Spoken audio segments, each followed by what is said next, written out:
Santa Barbara, 2006. In those days, I was constantly chasing a good time just out of reach. All I wanted, all I thought I wanted, was to just brush against it. To finally say I was there when it mattered.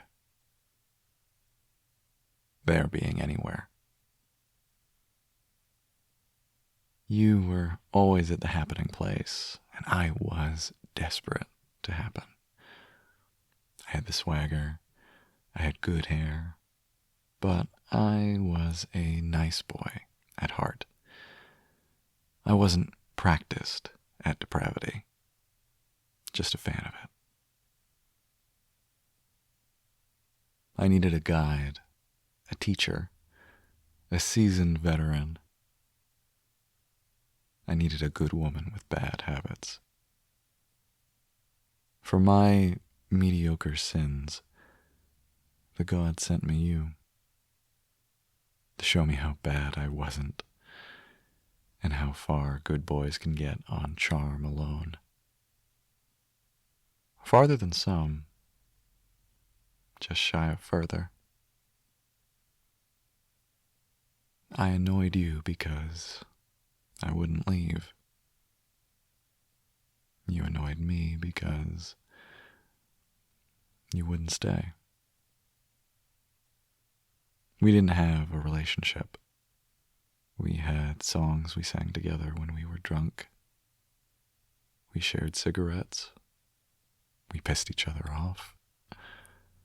I wrote you poetry, and you invited me over. You made me things. I drove you places. It wasn't a relationship. It was the taste of something that never left my mouth. It was a waking dream. April Fool's Day, 2006. I drove up to Santa Barbara alone. I was warm, not yet hot, following the dust of Ventura's shoreline. The 101 sent PCH like a screwball down the coast, and I drove with it, with the window way down. It took me hours to rip my way out of Los Angeles, but I made it. To exit 92, where North Jameson becomes Sheffield Drive. When I finally got into the city, the sun was pleased to see me. He sat on a throne of ancient wellheads far out in the Pacific. Chewed up piers soaked in the blue water. Sand and wooden scrap lined the flattened road pressed into the cliff face. I navigated away from the preppy arcades to find you, off in the trees in the white sparkle of afternoon. You texted me that morning. Are you coming? You asked. Yes, yes, yes, 1,000 times yes, I would come for you. You showed me the 2 chocolates, big as your palms and loaded with psilocybin. You handed me a map and traced out with your finger end where we would journey. Are you ready? You asked me. No, but yes. Then I got a phone call. A little phone call when I was very far away. The police were on the line, and my sister had been taken in for shoplifting. Again. They let her speak, and I, not angry, asked if the pigs had gotten her down. No, she said. Mom was on a plane back to LAX. Where was I? I was north. She was south. And they were taking her to justice.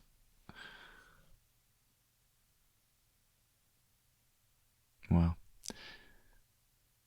you had no qualms about letting me go. Your night was already planned out.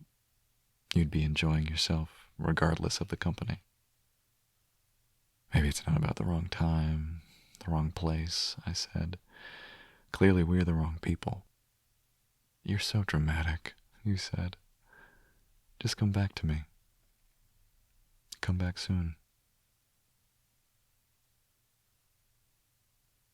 My trusty Intrepid rumbled over the wide bridge, dead historic street lamps looming over the cracked asphalt that leads south from St. Barbara and her son King.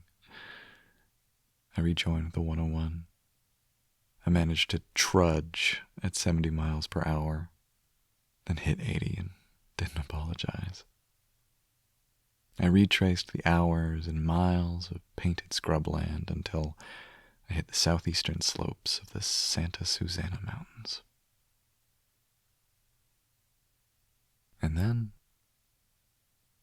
another little phone call, when I wasn't so far away.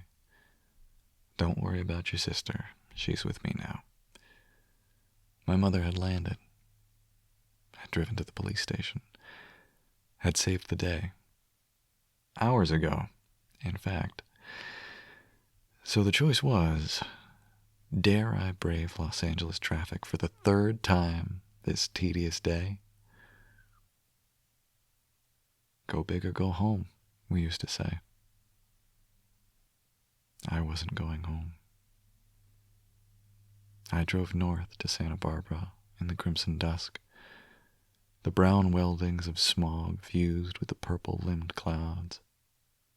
They dragged behind the charred matchsticks of the retreating skyscrapers. The warmth was receding from a balmy 70 into the upper 50s. The dark chased me to the emptying beaches, and it was there, amid the scents of salt and bonfires, that I realized I hadn't eaten all day. So I kept the window way down to snag something fried and easy, then follow the suburban lanterns back to you. We drove to the beach. A parking lot mesa rose high above the fat triangles of rocks elbowing froth from the sea. Here, you said, handing me the mind-altering chocolate. Oh, but wait. A slow cop shined his lights over my windows. So we got out like normal people did, wandered off like normal people would, pretended our upper lips weren't sweaty with paranoia. And when it slunk away like a black and white hyena, we waited for its laughter to die somewhere in the distance. It's better to do it in the daytime, you told me, but that's for the right people.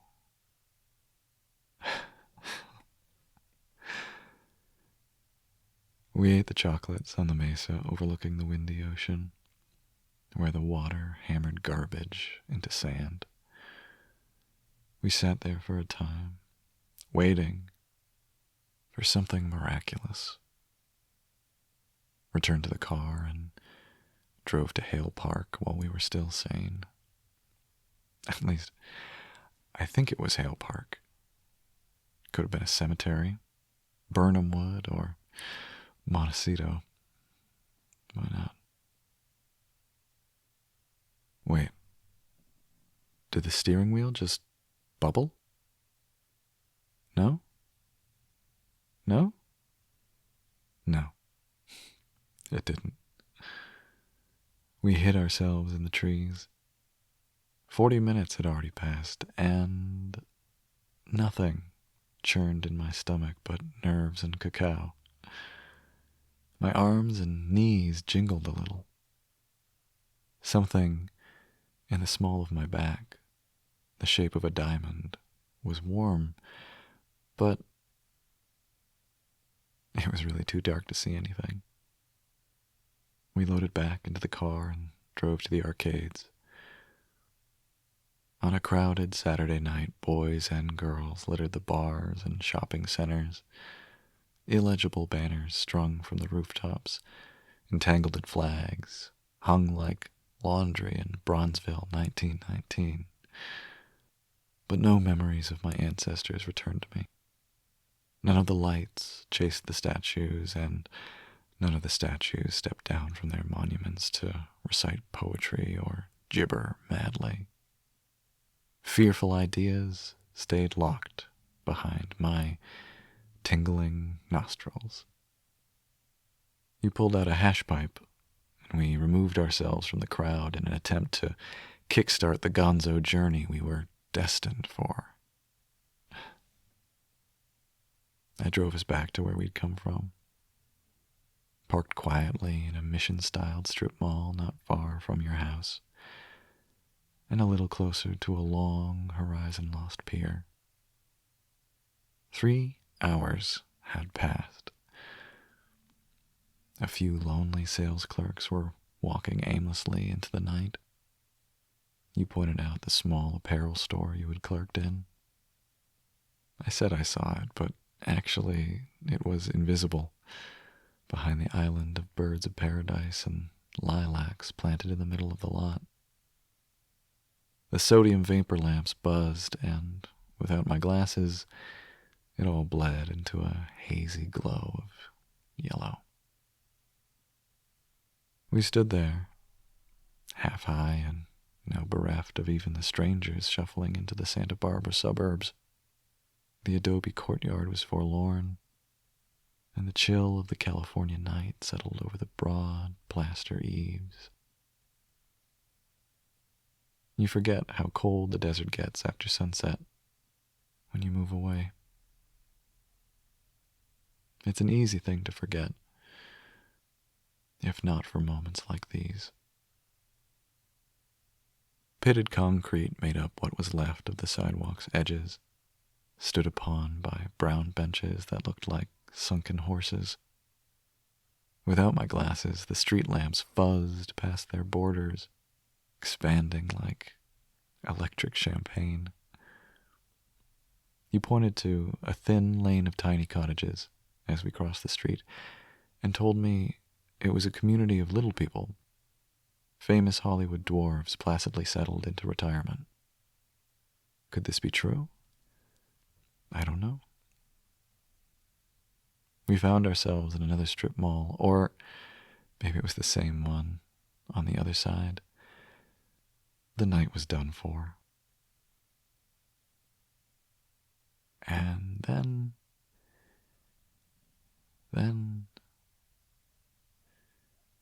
a merry trill of sound. What was that? In the corner of the strip mall, not ablaze by hazy bulbs, but strung with candles, demure flames whipping and sashaying with the tinkle of silverware on glass, there rose the unseen whine of a violin. It was a restaurant, and some invisible instrumentalist, like a ghost, was playing out the evening. We stood there, listening, and I looked at you, and we joined hands as I said, "Madam, dance." And you said, "Dream on." It was an invitation.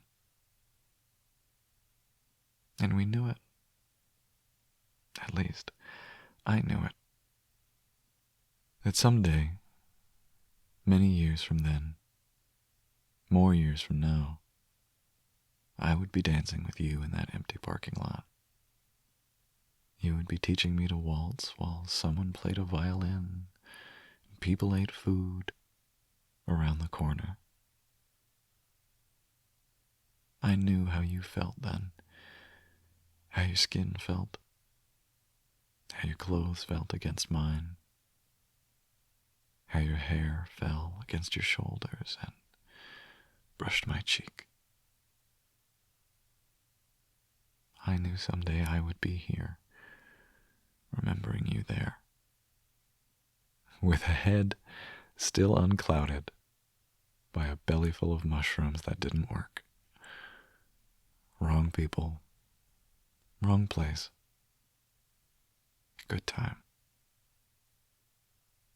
And grateful for that.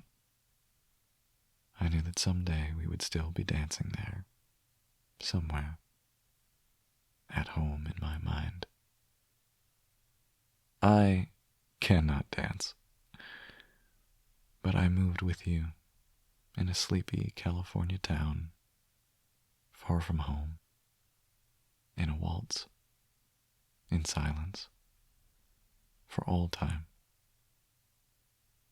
I knew it. We knew it.